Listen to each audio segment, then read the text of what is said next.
Apaguemos la luz, que es bueno este sonido.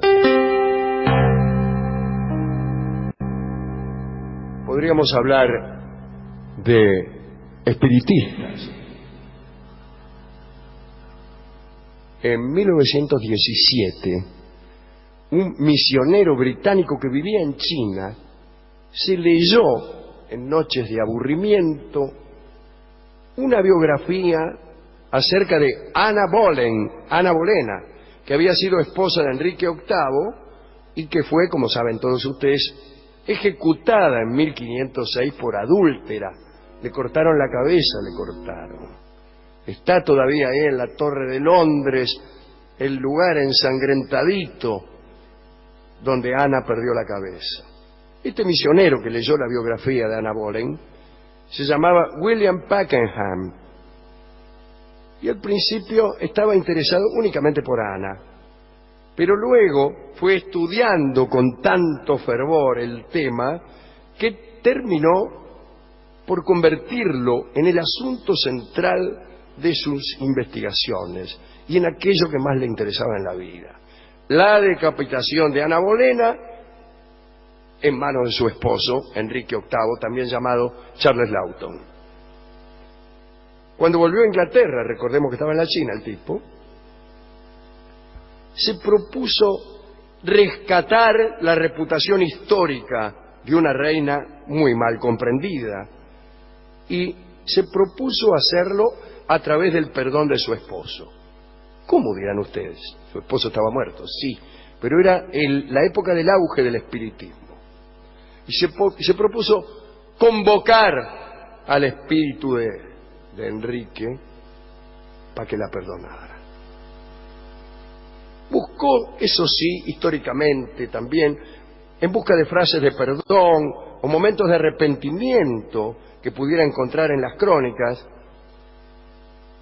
pero no lo consiguió. Y entonces trató de toparse con un fantasma que intercediera ante el fantasma del rey Enrique VIII para pedirle perdón postrero para su reina.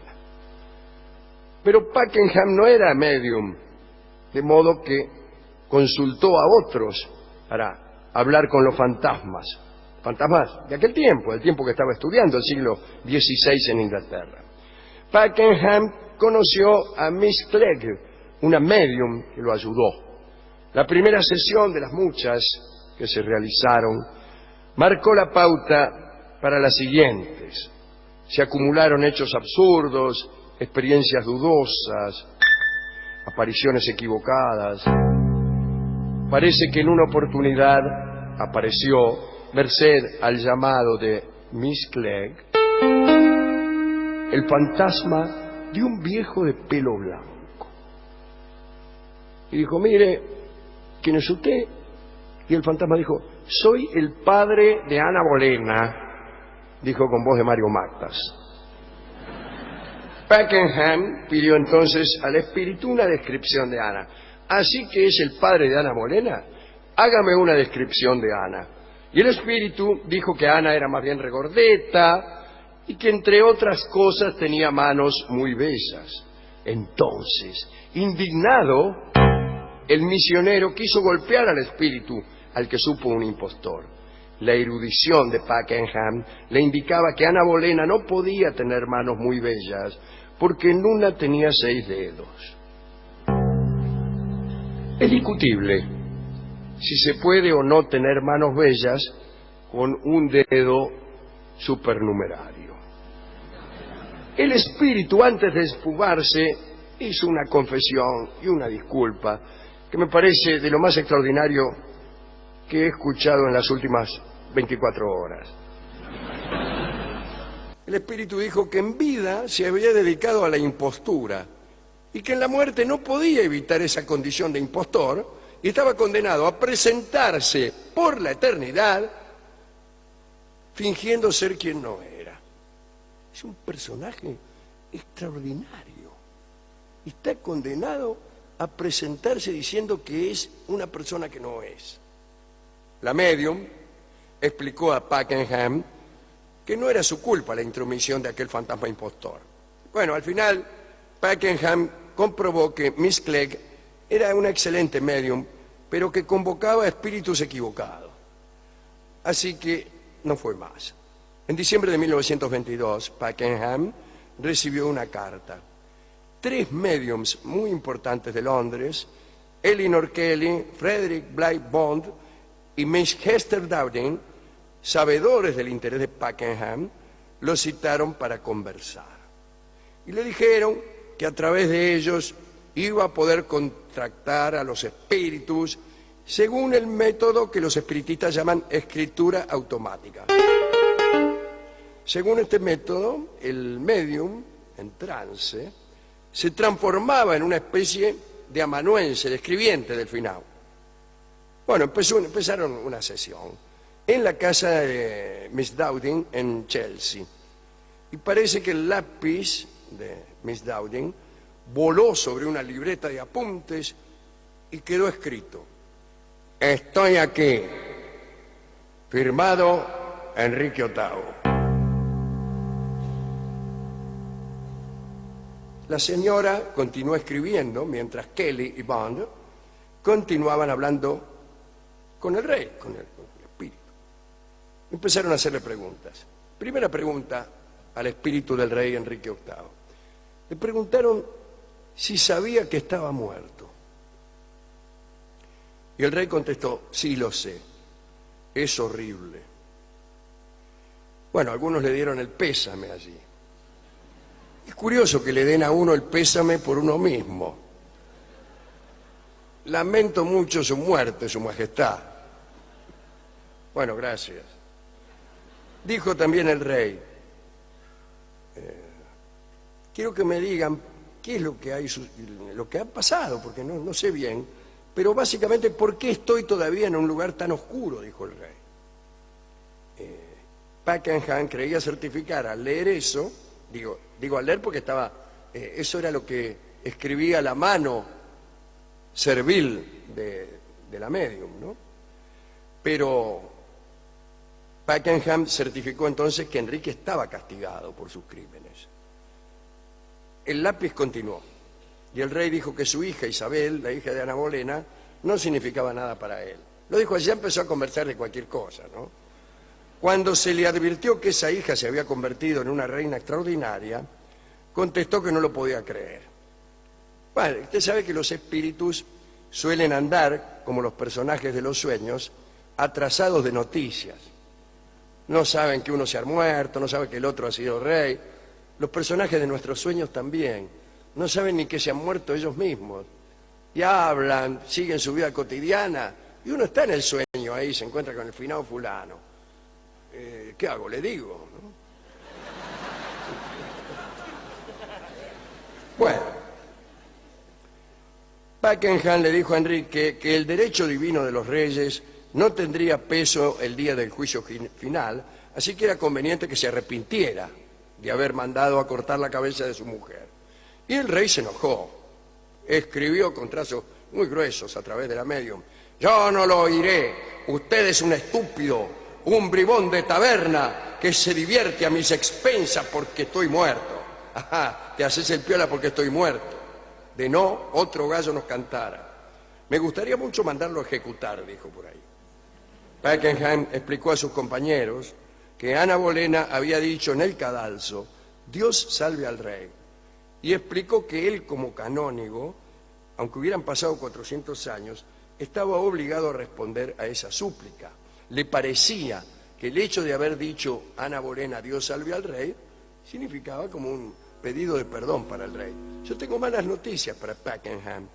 No estaba hablando de Enrique, Ana Bolena, sino de la institución real. Dios salve al rey significa Dios salve a la monarquía inglesa, eso quería decir. Pero no importa, sigamos adelante con esta historia. Pero la comida la tengo acá. Bueno, el caso es que siguieron las sesiones de espiritismo, pero no tenían suerte. Cada vez que hacían contacto con Enrique, el rey, en vez de pedir perdón, de arrepentirse de alguna manera, aparecía insultante, no quería salir de su oscuridad, no reivindicaba la figura de Ana Bolena de modo alguno.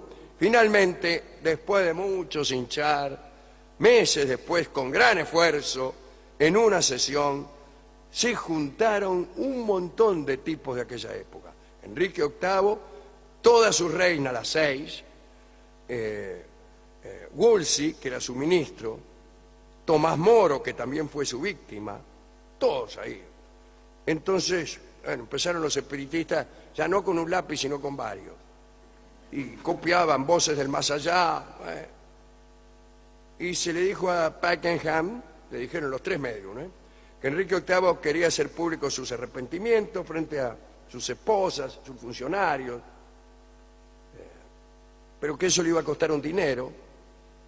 Pakenham abrazó emocionado a los medios y, seguro de haber cerrado un hecho funesto de la historia, bendijo a todos los espíritus presentes, otorgó a Enrique como canónigo el perdón y más tarde pagó muy contento la ayuda que le habían brindado los espiritistas, sabedor de que ese dinero era poca cosa al lado de la resolución póstuma de aquel problema histórico. Bueno, se gastó bien la plata, se gastó bien la plata. Después se fue a su casa y empezó a escribir un libro acerca de este episodio que venía a clausurar la historia de Enrique con sus 6 esposas. El libro de Pakenham se llamó La historia de los Tudor, y aunque se publicó a mediados del siglo XX, ya no lo recuerda nadie.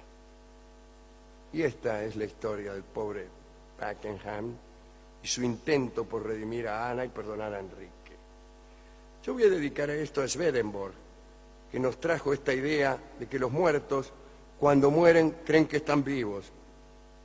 Swedenborg, ustedes saben, visitó el cielo. Fue abordado en Londres por Dios mismo. Un día venía caminando, a la noche, tarde, se le acerca un tipo y le dice, soy Dios. Qué suerte tienen algunos. También me gusta de esta historia que acabamos de contar, el fantasma que estaba condenado a ser siempre un impostor, a presentarse siempre como uno que no era. Tal vez me gusta el personaje porque me identifico bastante con él. Y, a la mejor de todas, la medium que de verdad tenía poderes, pero convocaba espíritus que nada tenían que ver con la historia. Estaba hablando con Enrique VIII y se presentaba el mariscal Rommel, que en ese entonces ni siquiera estaba muerto.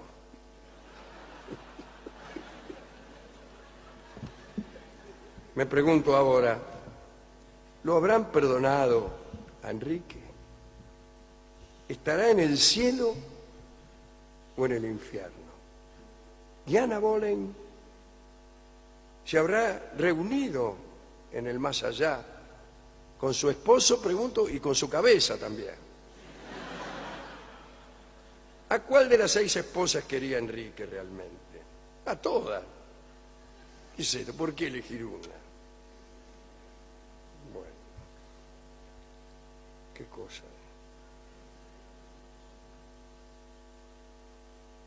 Son muchas preguntas, me parece a mí. Demasiadas preguntas. Incluso hay otra. ¿No seremos nosotros también personas equivocadas? Personas que están contando esta historia y es una historia que no deberíamos haber contado. O tal vez somos personas que ustedes no estaban esperando. O tal vez somos personas que no somos quienes creemos ser. Demasiadas preguntas. Preguntas cuya respuesta solo Dios sabe.